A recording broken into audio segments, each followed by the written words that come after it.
ওম জননীম শারদাম দেবীম রামকৃষ্ণম জগদ্গুরুম পাদপদ্মে তয়োশ্রিত্যা প্রণমামি মুহুর্মুহু। শ্রী শ্রীমার শ্রীচরণে আভূমি লুণ্ঠিত প্রণাম নিবেদন করি। মার এক সন্তান ছিল পদ্মবিনোদ।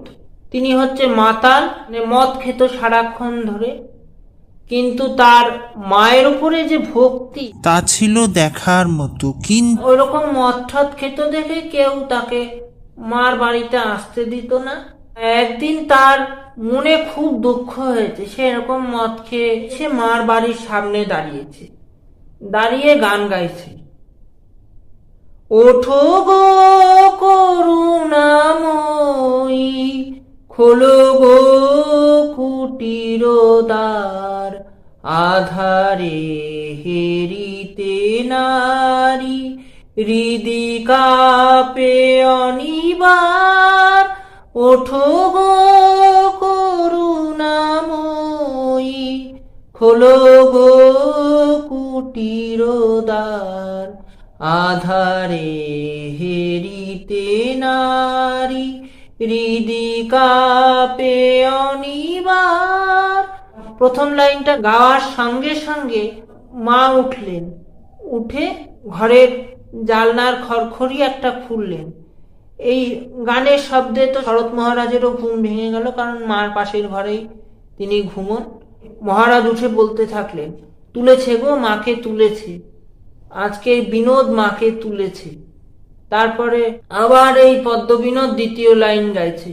তারো স্বরে ডাকিতেছি, তারা তোমায় কতইবার, দয়াময়ী হয়ে আজি একই হেরি ব্যবহার।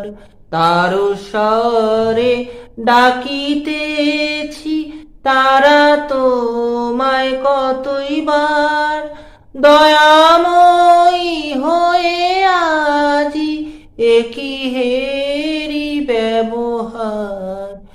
এই দ্বিতীয় লাইন শোনার সঙ্গে সঙ্গে মা পুরো দরজা খুলে দিলেন এবং পদ্মবিনোদকে ওপর থেকে আশীর্বাদ করলেন। এবং পদ্মবিনোদ তো সেই সময় গান গাইতে গাইতে একদম ধুলো হয়ে গড়াগড়ি যাচ্ছে। তারপরে পদ্মবিনোদ আবার গাইছে, সন্তানে রাখি বাহিরে, থাকু শুয়ে অন্তঃপুরে, দয়াময়ী হয়ে আজি একই হেরি ব্যবহার। মানে বলছে, সন্তানকে বাহিরে রেখে তুমি কিরম করে ঘুমিয়ে আছো মা। এই কথা যেই মায়ের কানে গেল, মা বারান্দার থেকে মুখ বাড়িয়ে দুহাত তুলে তাকে আশীর্বাদ করলো। সেই পদ্মবিনোদ তখন মাটিতে গড়াগড়ি দিচ্ছিল, মার দেখা পেয়েছে, এত তার আনন্দ হয়েছে। তারপরে মা ঘরে চলে গেছে।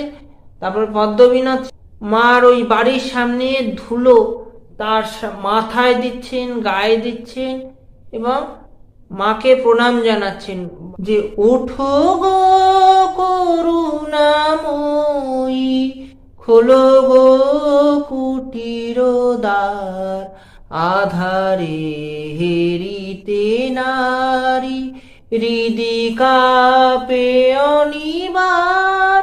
ওঠো গো করুণাময়ী, খোলো গো কুটির দ্বার, আধারে হেরিতে নারী, হৃদি কাঁপে অনিবার। শ্রীরামকৃষ্ণ অর্পণমস্তু। জয় মা।